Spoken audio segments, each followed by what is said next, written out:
So I think there is an image that we can show. I gave the tech guys an image that I wanted to show to you, first of all, to explain a little bit what I think is important for us to make a point when we are talking about discernment of the spirits. Is it there? Not yet. It doesn't matter. Okay, maybe. Okay, tech support having problems. Anyway, nevertheless, let me ask, briefly, I'm sure many of you guys already know much about the spiritual exercise if you have done it, the spiritual exercise before. So discernment of the spirits should not be something new for many of you guys. We religious do it every year, once a year. Every 10 years we do the 30 days spiritual exercises. So it's a very important aspect of the spiritual exercises of St. Ignatius. And certainly one of the things that if you want to know more about discernment of spirits, not only you have to read all these books that probably, however, to do the spiritual exercises. Yes, we offer them. I'm sure soon we are going to offer, hopefully very soon when we are able to go and you to come to the houses and take it take it with us. But also to think that you can find different ways, especially we have virtual or online spiritual exercises, which are pretty good as well, because the point is this: we need to look at the different points and meditations and contemplations given by St. Ignatius of Loyola during the spiritual exercises in order to learn oh, there you go. Thank you so much. So you can see them now. You can see the image now.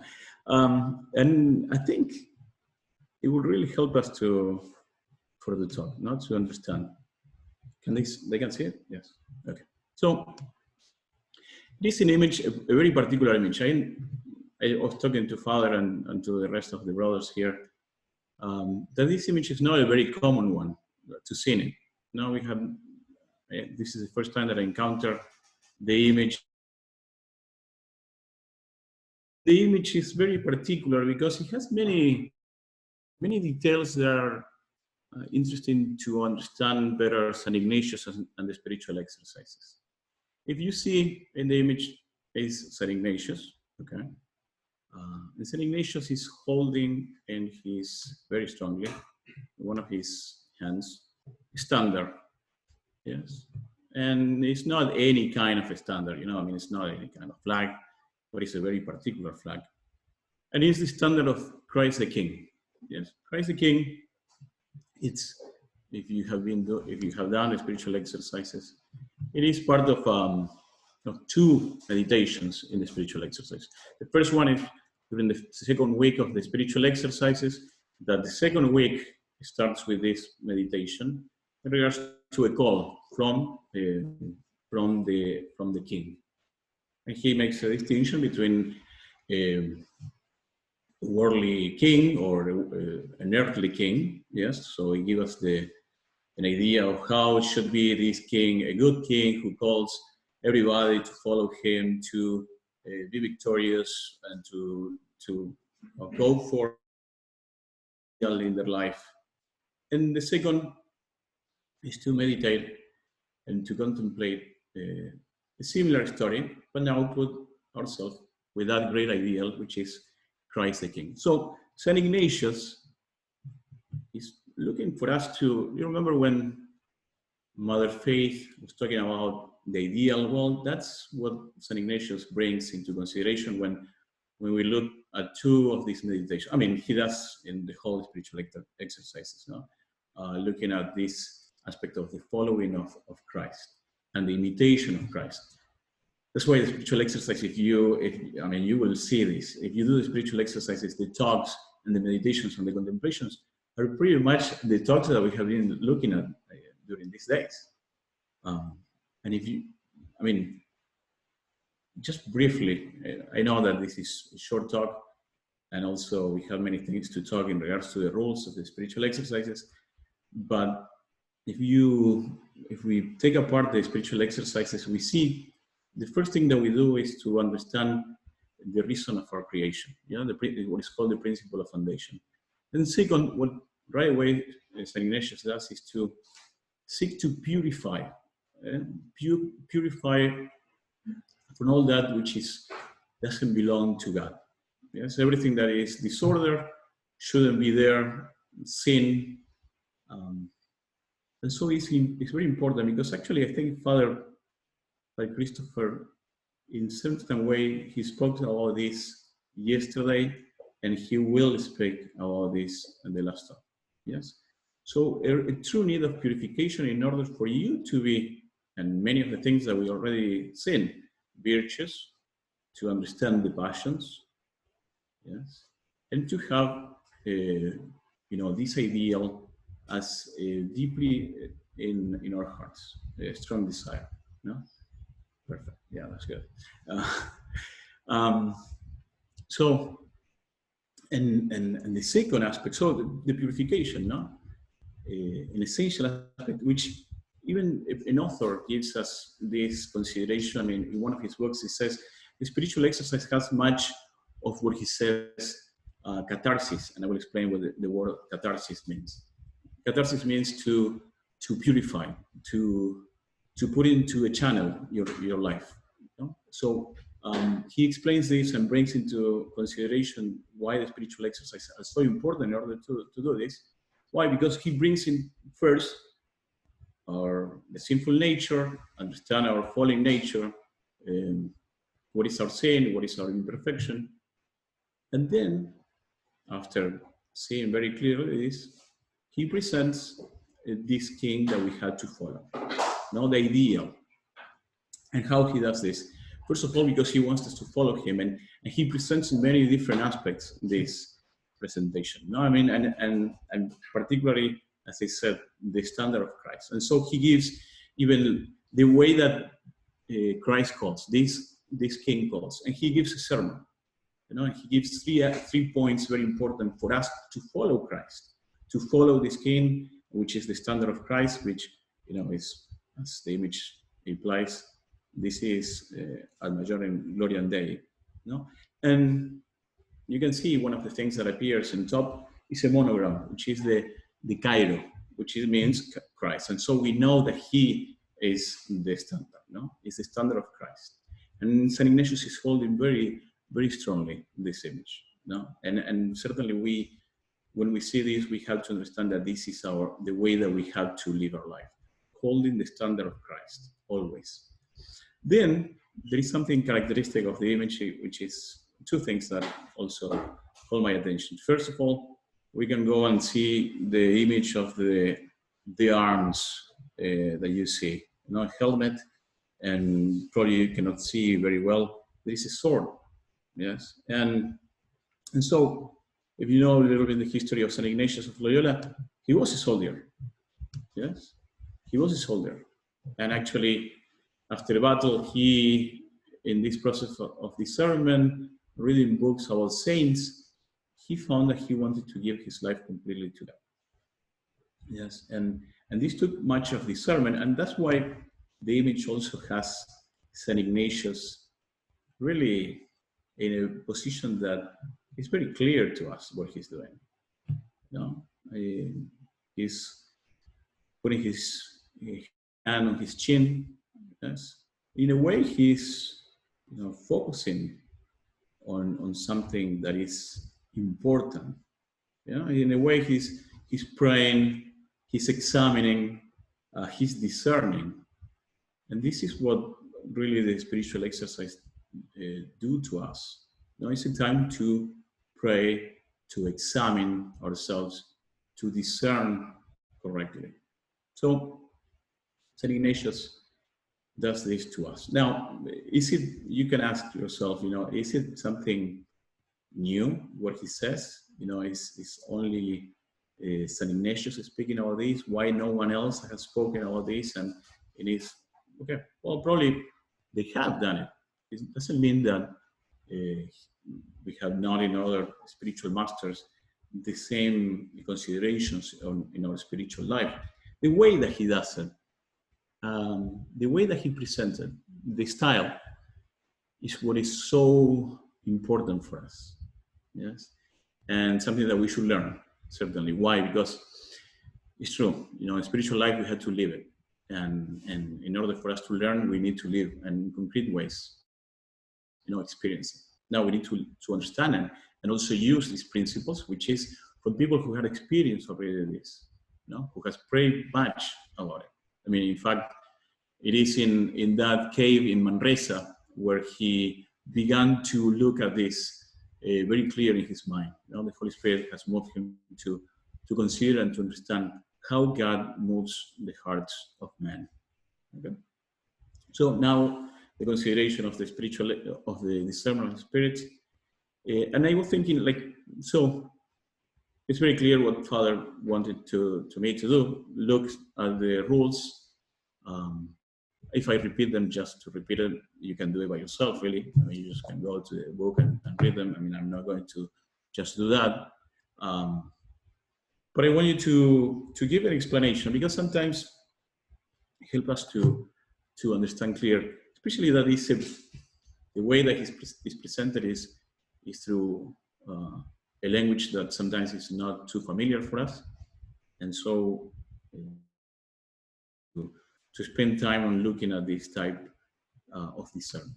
So the beginning is important to understand what is discernment and what is a spirit. And here, what it means by a spirit is what is being moved. Yes, what is moving us.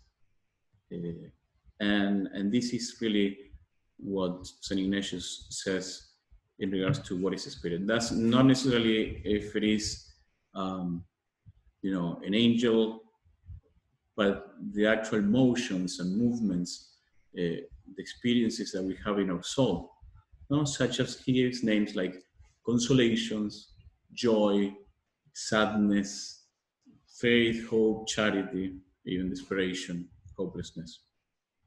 Okay. And then discernment, the word discernment. And I think discernment, it is this process in which we look at the different ways in which we can arrive to an understanding of this, a better understanding of these movements. And we mentioned some of them, like examining. We can speak about an examination in regards to a proper discernment, the way to discern, necessary. In order for us to discern well, we need to pray. If we want to discern also, we need to examine ourselves. Yes, we need to understand ourselves. We need to read. Now we were talking about the rules of St. Ignatius, but even we can find this in okay. in sacred scripture. The masters of the spiritual life, the saints, the life of saints, give us clear rules of discernment in our life. Okay, let us go to the rules because there are many. Okay, and so we want to listen to all of them in order to take advantage of them. So let's say that one of the first rules, it is consider the attitude of the person who is doing the discernment. Yes. So the recipient of the movement. What do you mean this? Okay. Because he explains an important aspect. The way that the spirit or the movements in the soul will come about will depend much, in many occasions, on the recipient of the movement. So he began saying, the person who go from mortal sin to mortal sin, the enemy is commonly used to propose them apparent pleasures, making them imagine sensual delights and pleasures in order to hold them more and more and make them grow in their vices and sin. So the person who goes from mortal sin, yes, to sin to sin. Now, some of the scholars say that St. Ignatius not only makes reference to mortal sins, but also to certain, to capital sins, but also to our defects that we see that we are falling often. Yes. And so in these persons, we can see that the good spirit, the persons who move from sin to sin, they use the opposite method. Picking them and biting, St. Ignatius says, their conscience through the process of reason. Okay, so let's summarize this. The bad spirit encourages through the imagination. Yes. In fact, there is no intention to go to God. Okay, it is best for us to remain in this state. You cannot change. It's like the devil is trying to tell you, if you go in this way in your life, well, you cannot change. You better to remain in this point. And actually, I will give you some delights in your life. Yes, in order for you to understand that it's better to remain in this condition. In fact, he can even try to move you to think like, well, if you become a saint, you will be bored. You will be a boring person. It's lame to be holy, and all kind of things that doesn't make any sense if we consider why and where is coming from this. Yes. Okay. There is a negative aspect, as I said, because it is in certain way the devil wants to tell you, well, you cannot be a saint. Yeah. And that is a way that is truly the devil seeks to, at least, if he is not able to make you sin, he's going to try to take your peace from. Yes. So, St. Ignatius experienced this even when I told you, remember, in this cave in Manresa when he was doing the spiritual exercises, how it seems that something disturbed him, thinking that he will not be able to persevere in this holy resolution. Okay, even appearing some worldly aspirations. No, remember that I told you he was a soldier, and he was, a man who did well in his life before his conversion, his deep conversion. Okay, and then those people who go from sin to sin, the good spirit, which is the spirit of God. And he says very clear, you remember I said that it's by the way of the sense, of the imagination, of the senses, the way that the bad spirit works if we go from sin to sin. Well, how the good spirit comes is by way of reason, and it's in the opposite way. Okay, so if you're living a life in which it seems that going and taking note a good path in our life, we see that our conscience is trying to show us some kind of remorse. Yes, and even we see that the Holy Spirit is trying to change our life, and seeing clearly, certain, when I see the goodness in things, in people, I feel certain sadness because I desire that and I don't have it. So the good spirit will sadden the heart of the person to see the good and to desire that, in order to make an impact in the soul and to desire conversion, desire the good that is presented. Okay, so that's in regards to the persons the recipient who is going from mortal sin to mortal sin. Now, the second rule is the person who seeks to advance in their spiritual life. Yes, and this is the opposite, no? So the person who is going and seeking to remove sin from their life. Now, it seems that the bad spirit will try to make us sad with false reasonings. Yes, the bad spirit will try to disturb the same thing that I said, with imaginations and also with reasoning, saying, you're putting too much effort on this, trying to take your peace, causing unceasingness in your heart, confusion, sadness, fears, doubts. Okay.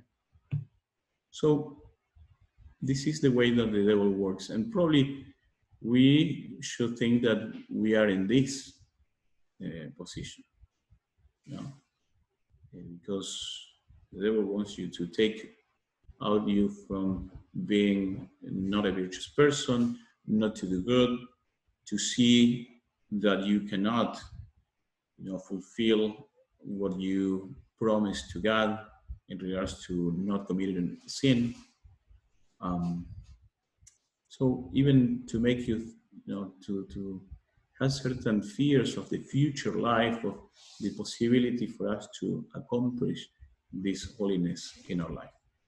Okay, so it's true, and so how the good spirit comes, and it comes in the opposite way, and the way that he does is by showing us and give us courage, strength, you know, consolations, the desire to continue our path to holiness, to enjoy, to have that fervor.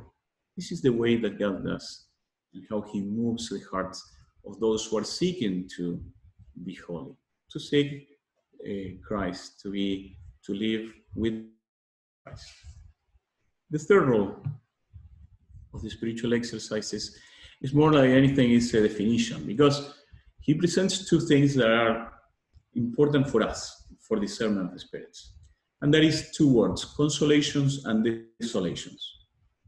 Consolations and desolations, and he goes in the next two rules to explain what are they. Yes? And he says, okay, consolations are interior movements of the soul, which are caused through the soul to be inflamed with the love of the Creator and Lord. Okay? And so what is the consequence in or the effect in our soul from this consolation? And it is a greater love. Yes, there is an increase on the love of God, an increase in hope, he says, an increase of faith, a greater desire to be with him, to know him, even too, and to not to live according to this consolation, which means, you know, encouraging us to practice virtue. Okay. So we say this, you know, particularly the desire of God for us to increase in this charity, in this love for Him, and to encourage us to follow Him. Okay.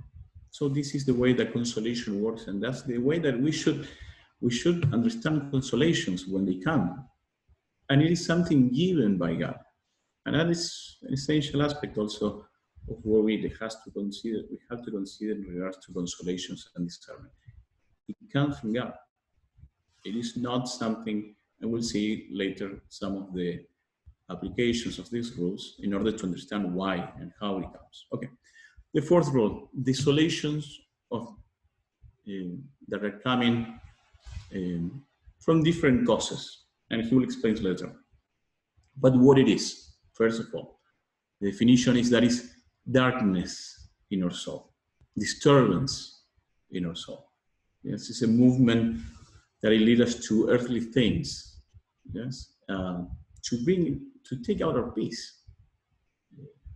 And certainly we see this in many occasions in our life. Now, it brings agitation, it brings temptations, it moves us to have a lack of what we mentioned before, you know, faith, hope, and charity. It moves us to see all the things that are in regards to our desire of holiness as something heavy to us, to our soul, to our life in general. No? For example, to be lazy in our spiritual life, to be sad, and to separate ourselves from the Lord, from that standard that we desire to follow. Okay, so darkness, sadness, inclinations that are not from God, earthly inclinations, temptations, lukewarmness. Yes, and one of the things that many times we experience is, you know, really the lack of love. Something that sometimes we experience, and we say it in these words: it seems like if God is not present. Yes, and I think that's probably the best description of what is the desolation. It seems that God is not present in this moment. Yes, and for that reason, it seems like, okay, if I don't experience God in this way, this feeling that I should have of God, then why I should pray, or what I should try to be and to do good. Okay. Fifth rule of the spiritual exercise is now, what should we do? Yes, the way that we should deal with consolations and desolations. So, first, St. Ignatius gives a very, very important rule, very important for all of us who experience in certain, as we experience desolations in our life. He says the fifth rule should be, in times of desolation, one should never do a change, should never make a change. Yes? Never make a change. Never make a decision in regards to, if you see that you have to do a change in your life in regards to in a time that you see that is moved by sadness, by bitterness. Don't do it. And this is the reason why. First of all, we had to be firm and constant on the resolution that we had seen clearly, and that it was determined in the moment in which we have prayed, which we have been consoled with, yes, but in moment of prayer, a moment in which we are certain that we have been not moved by any motivation that is not of the desolation. Yes. Okay. So we see that in times like this, we cannot change the resolutions. Yes, that our mood, shouldn't be the one that is going to move us to make decisions. We must resist. And for the reason he says patient, and we'll see a rule in regard to patience. Okay, so remember, one of the most important things that in desolation, if the desolation is the one who is trying to move us, is not God, because he's trying to leave us, into considering that, God is not present, why to do certain things. Okay, so who is trying to guide us? Who is trying to move us in times of desolations to make decisions against those things that we have clearly seen that are good for our life? Yes, and that God has been moving us because we have done it in a good moment, because we have done it in prayer and in consolation, or at least in a moment in which we see clearly that God has moved us. Okay, so it's the devil, it's the bad spirit, and if we decide and make decisions in regards in moments of desolation, problems come. Problems comes. And examples there are many. People who make decisions in times of desolation, just like matrimonies. In the time of desolation, when things become very dark, okay, they make a decision, and for that reason, sometimes they destroy families because we make a decision in moments, in this kind of moment. Patience we should have. Prayer. God tells us that in moments of consolation, we can do the right discernment. Okay? We can go to the sixth rule, which means we must intensify our activity against desolation. Yes? And what it means is, it means that, as I said before, patience and resistance. Yes? Remember who is trying to attack. Yes? Remember that the spiritual, when St. Ignatius brings into consideration the spiritual exercises and the ways in which we are going to work in our spiritual life, he uses, terminology of spiritual combat. So it is a fight. And what is our weapon? Our weapon in this case, in times of desolations, St. Ignatius uses what he calls agere contra, to the opposite. Okay? Turn against the desolation. So, what it means? If I don't want to pray, guess what? Pray more. Okay? If you don't want to do an examination, if you don't want to see deeper into your life, because probably something is bothering you. You don't want to look inside of yourself. If you look at self, oh, I had to change something then. Yes, do the examination. Yes, seek to remove that. If you don't want to make sacrifices, okay. It's a moment of sacrifice. And when we do that, we certainly see that this is more meritorious. In terms of desolation, any action has greater merit. Why? Because we are doing it for the love of God. We're moved by that, not by feelings, by principles. More sacrifices. And certainly that takes heroism. Okay, the seventh rule. We should never lose heart. Yes. And he says, let him who is in desolation consider how the Lord has left him in trial, he says, in his natural power, in order to resist the different agitations and temptations of the enemy. Since he can, with the divine help, which always remains in him, and that's important, because Ignatius is saying, okay, remember what happened in desolation, it seems like God has gone somewhere, it's not here, present in us. Well, he says, he is with us. And certainly he is, if we're still of grace. Yes? Okay. So, our Lord is taking us and move us to greater fervor, greater love, greater sacrifices in our life. And certainly he says, grace is enough for our salvation. You don't have to experience, a feeling of his presence in order for us to understand that we can do everything with God because he truly is present in us. So we must understand that times of desolations also implies trials. God is trying to testing us. Yes, God is not leaving us, as we said. Yes, he didn't abandon, he didn't leave us. It seems that in times of desolation, okay, even any temptation that comes, it seems like, okay, well, I don't know if I can do it, if God is not with me, but the fact that actually probably God is in his presence even is much more noticeable, not necessarily in the sensual, but it's his help. Why? Because he's testing us. And he wants us really to see that we go to him, that we depend on him. And that's why he really wants to test us by giving some kind of desolation in some cases. Yes. Now, remember who takes advantage of the desolations? The devil. Yes. And what we have to do is not to lose heart, to remind ourselves that God is present.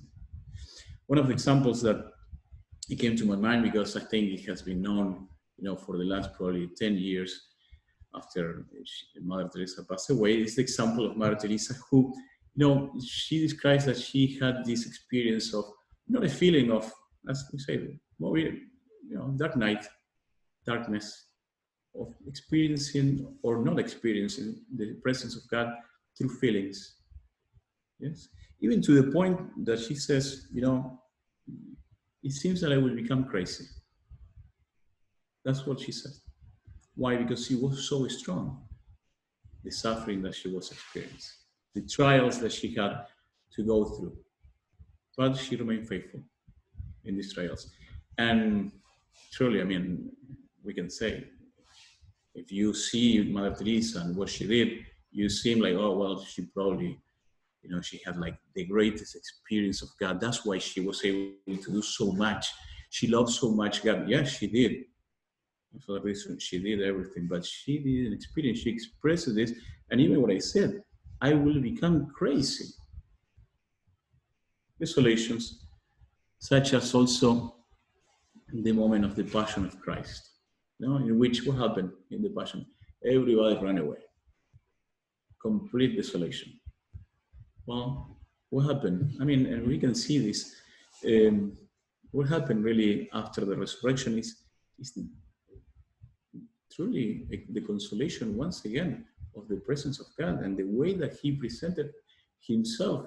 We have last Sunday Pentecost.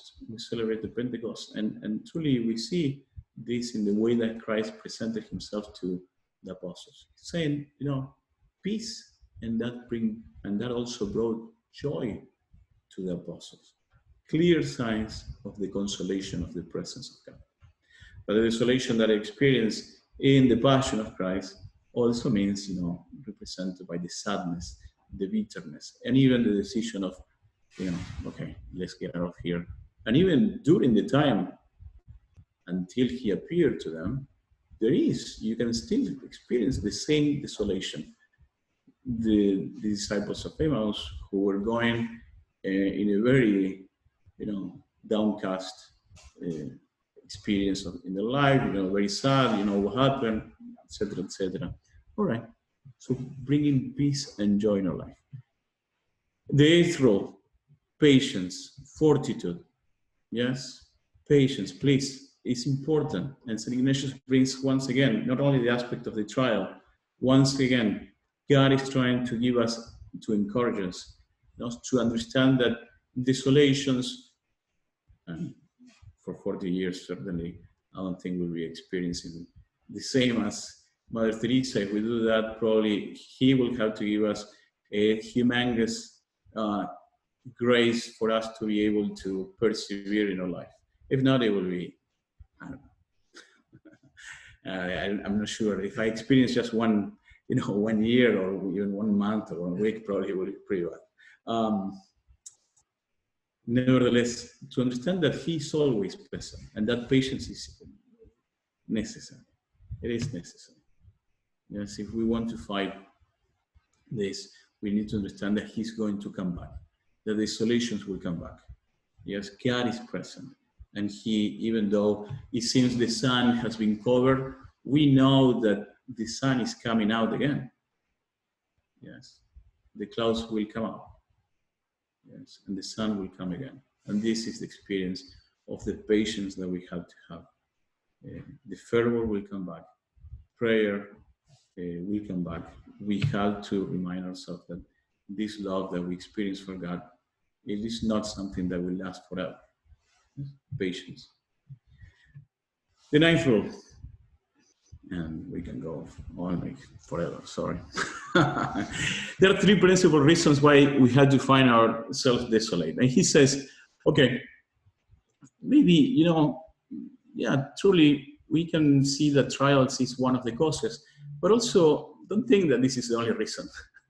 Why? Because maybe you are the reason of the desolation. In what sense? Because we have become very negligent in our spiritual life. Yes, probably it is our fault.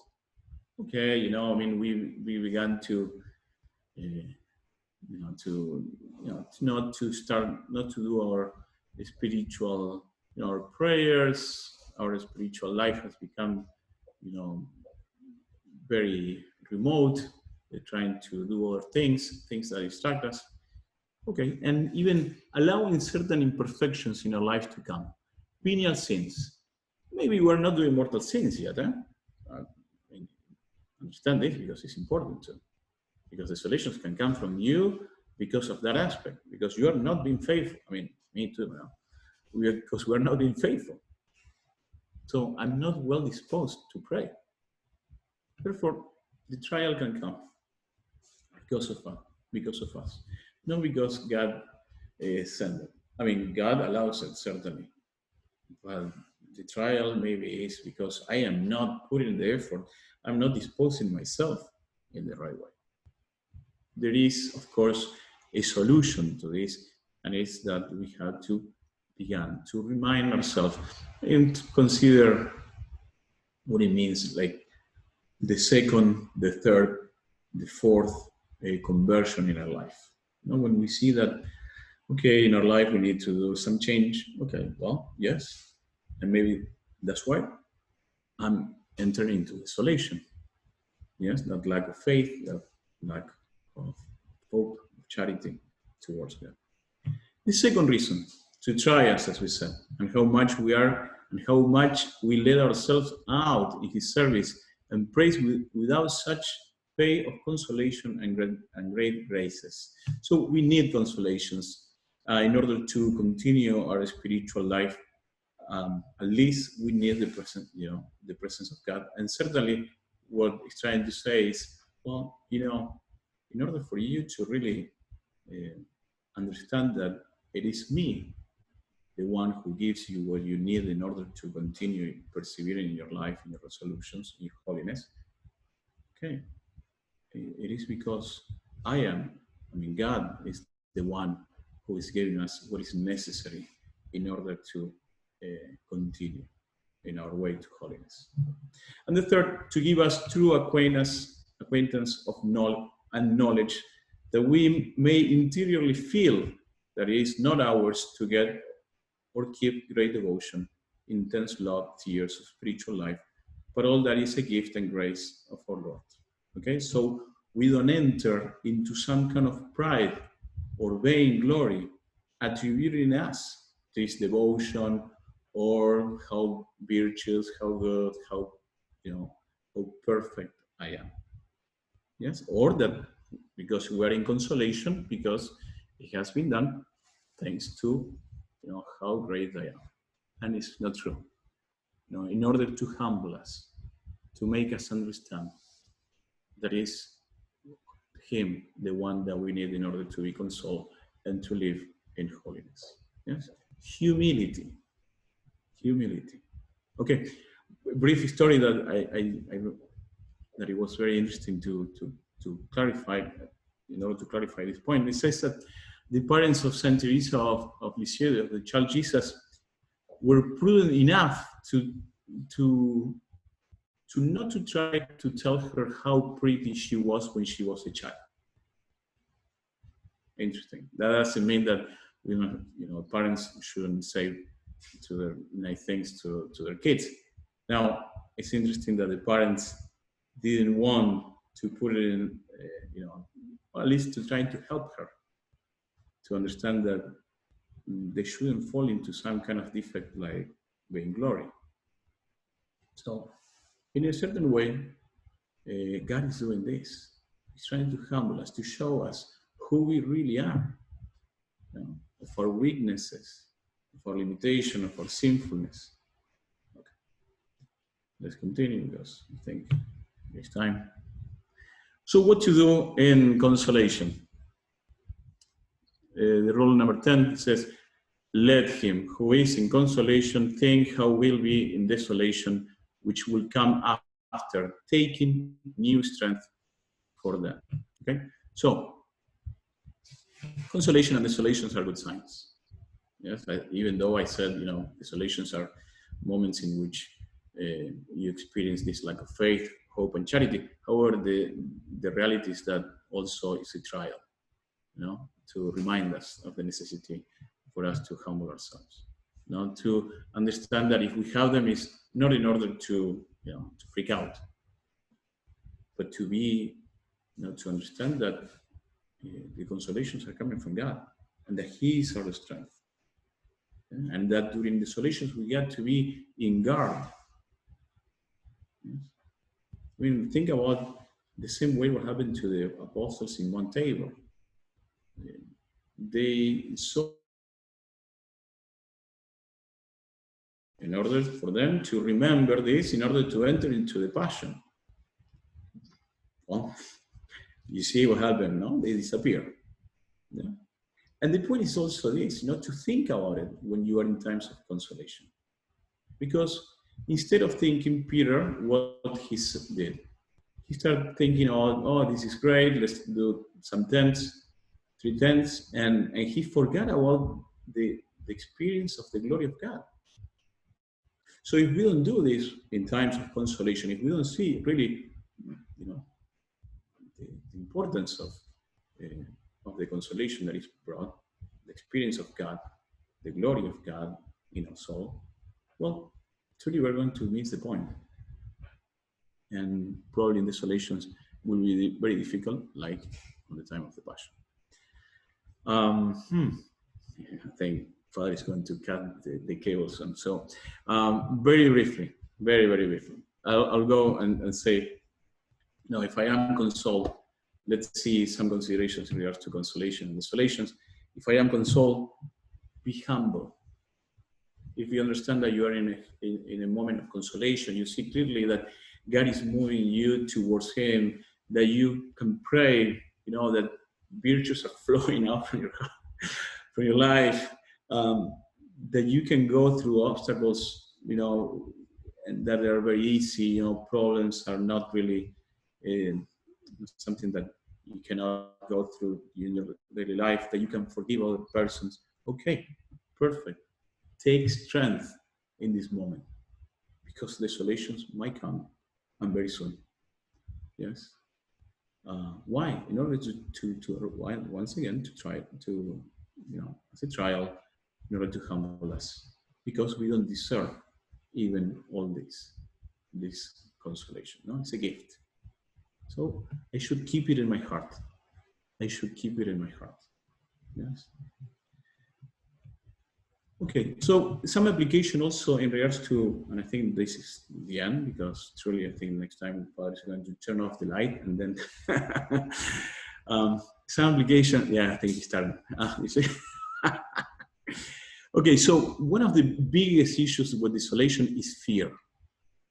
Yes, fear. And one of the things that I think is important, one of the books from, it's not here, among the many things that I have here, it's not here the book that I am going to quote, is San John of Avila. He says in regards to fear, every plan, every strategy of battle, so once again we are using the same vocabulary that St. Ignatius, he says, it is through fear. So the devil will use fear, yes, in order to take our peace, to see that we cannot do this, to show us that we cannot be perfect, to show us that, God is not with you, and it's completely the opposite. Once again, the example is Saint Teresa of Lisieux. When she was a young girl, little child, she said that when she had a dream, and in the dream, it seems that she was entering the laundry room of the house. And that in the room, there were some demons. And when they look at Saint Teresa, the demons began to run and scream, because it was a little child. And the little child was truly, with the light of God, with grace, the light of grace. So even to think that the demons are afraid.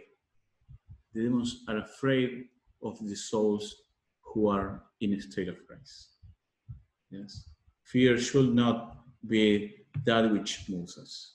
And many things can come with fear. No, fear of the past. If I, everything that can I really, solve my past, still bothering me my past. The devil wants to use that. Even fear of the future. I don't know if I will be able to do this or that. It is a fear, as I tell you, one of the things that happen many times in spiritual life is that this is very clear when you come to consider spiritual life, the discernment of your vocation, fear comes right away. What if I cannot do it? So if the novices are watching me, shouldn't be fearful. No, God is with you, certainly. Live according to that grace. And I think with that, we should finish, because I think you had to enter right after this. No. I think it was kind of. We can open the floor up for questions. Father, they've been typing them in usually in the chat box, so you might want to open up your chat there. It's exploding. It's exploding. Oh. Okay. A question from Peter. Oh, no. Okay. Let's see. How should we make decisions? From Maria Cecilia. Okay.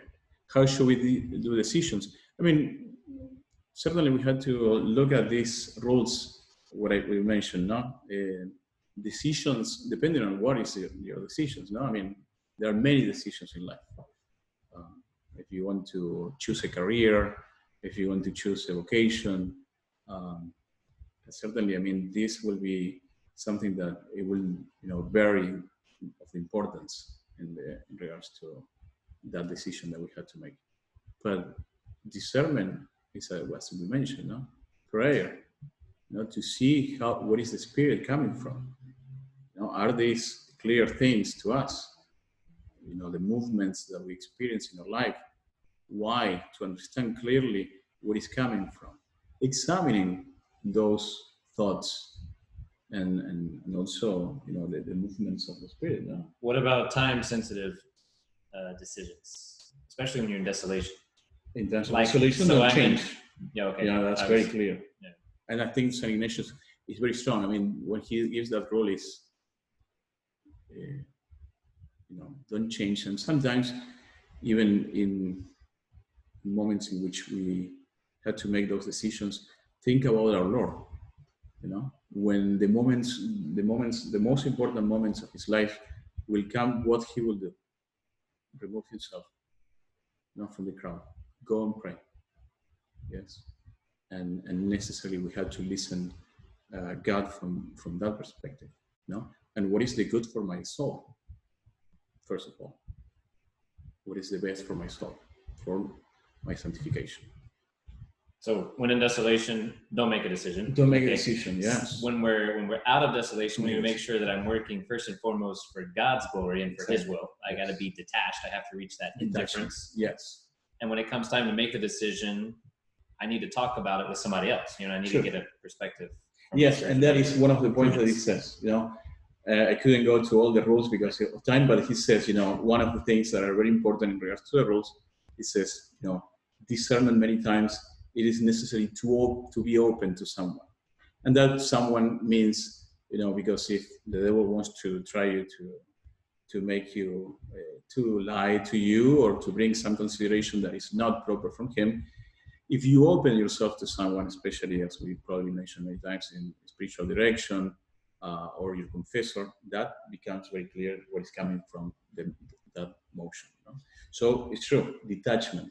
That is one of the indifference of St. Ignatius in regards to what is the will of God that we have to do. Maria is also asking, should we tell those around us about our desolation or continue persevering until consolation comes? Okay. Well, that's the point. To whom you should tell. You shouldn't go to tell everybody. However, to someone who really can give you also a good advice. Because even in times of desolation, someone can take advantage of this. Yes, and that is not something good for your soul as well. It can move you to other things. If you have a good friend and you know that good friend can help you, okay, a spiritual person, a person who lives her faith. But then, the spiritual director, the confessor, the sisters, someone that that is going to be close to you to help you. Josh is asking about all of these books that you have here in front of you. Incredible. Okay. So all these books, more, spiritual exercises of St. Ignatius, more spiritual exercises of St. Ignatius in Spanish, but it says Imitation of Christ because St. Ignatius wants to use, this is a pretty cool book. I mean, I just got it, but it's spiritual exercises and in one book. You can buy it in, no, just kidding. What about this one, Father? This one, okay. This is pretty nice. It has a nice cover. That's why I think it calls your attention. You should never judge a book by its cover, Father. Sometimes you should. But this one is pretty interesting. It's C.S. Lewis. And why I brought this one is the Screwtape Letters. Because in Discernment of the Spirits, if you know how the devil attacks, okay, we can be and we can understand where he's coming from. So in this book, is the devil writing to his nephew the ways that he should tempt people. No, so he gives advices to his nephew, the devil, to other demons.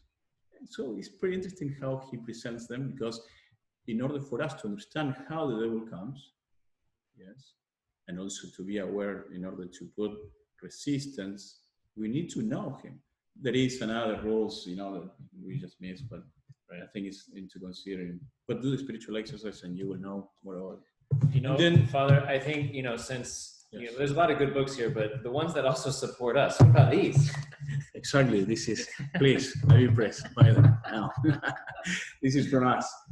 It helps, you know, because the Father Fuentes, who is probably one of our greatest moral theologian.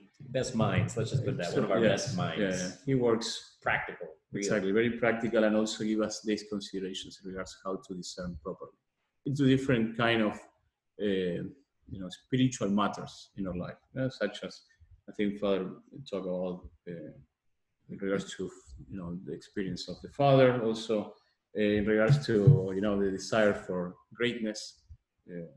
So if you're interested, you can buy them. Yep, examining your conscience. We talked about that one. Yeah, examination of conscience. So certainly. Maybe the last one you want to talk about, you said this one's new. This one just This is new. This is more related to your talk. Yeah, teaching discernment. This is Father Timothy Gallagher. He has many books in regards to the spiritual exercise, but particularly on discernment of spirits. So if you're interested more and to know actually much more about spiritual discernment of spirits, Father Gallagher has probably 3 or 4 books in regards to discernment of spirits, and it will be very helpful, certainly, to all of us. Okay, there's lots of questions coming in. I don't know when I missed them. Father, can virtues be lost in time of desolation? If you take a decision in regards to, as I said, if we take a decision and we see clearly that it's a moment of trial, and this is attacking particularly the life of virtue that you're trying to build up, certainly it can. And probably this is the moment in which it fails. I mean, our life, it is building up, and in moment of desolation, we make a decision, because of a temptation in the wrong way. And so certainly, and probably this is the way that it brings desolation, because the temptation comes easier. The devil knows where to attack. That's why he says the last of the rules is that, actually. He says the devil knows well where to attack. He knows by experience what you have done. Yes, I mean, he has seen you, where you are weak, and and he's able to, where is the weakness of your of the other team, you will go and do that. Yes, so the devil does the same, and therefore, I think also to bring up another point, outside the case of someone that you brought up, like Mother Teresa, who obviously lived desolation for 40 years, but never lost virtue because the church has proclaimed her a saint. I think, if we're suffering, we're making decisions in those moments of desolation, it might also indicate that we haven't reached virtue yet. Because if we remember what virtue is, it's a stable habit, right? So Father Ted gave us a great chart explaining like the 4 ways or the 4 kind of steps to real virtue. We might just be in that state of continence, or where we're almost to virtue, but we're still not fully there. So it might be an indication too of where we still need to grow. So if you have desolation, doesn't mean that you're not virtuous. Huh? Right. I mean, that's important too. So if you have desolation, it's not that, oh no, well, my life is, I had to start again. No, probably actually you are very virtuous, and what we mentioned, it's a time of trial. Now you can also bring desolation because you're not working on virtue. It's pretty, desolation is, oftentimes it's kind of like that moment of where, you're the iron being stuck in the fire that's got to be heated up and then struck and then molded again. So this is really, desolation can be a place where virtue can really be solidified. Exactly. So good. Okay. Let's see what we got here. When people are dealing with desolation and suicidal thoughts, what do we do in those situations? Okay. Well, one of the things that we mentioned, I think before also in the talks, is that sometimes there is a necessity, and it's necessary also professional help. Okay? I mean, this is not to consider that if I have some considerations such as suicidal thoughts, I should find, but also not only considering that professional help, but also the spiritual aspect. and also to understand that we need that help. We need that help, especially from a priest, from someone who we are close to, to consider also from our parents, from those who are close to me. Sure. Not too close. One of the things that St. Ignatius also mentions, very close, very, very easy, is to think that we have to close ourselves. Okay, I shouldn't share this with anyone. The times of isolation or temptations, I should be open. Right. And that openness will help us to see more clear, and even to someone can say something to us, and that is the moment when the temptation comes. It's out. It's removed completely. Yeah, we need to definitely keep in mind the difference between what is desolation, what is the onset of maybe depression, and what is serious depression to the point of suicidal, tendencies. Those are three different things. Because these other two, depression and dealing with suicidal thoughts, that's more on the psychological side of things. And when we're talking about desolation, we're really talking about a more spiritual reality. So just we need to keep those in mind. I think we got time for one line. This is it. From Gendry, your friend there. How do we go about the discernment when we're dealing with issues in the family? We don't find support in our family because our families are struggling or we've got issues with them.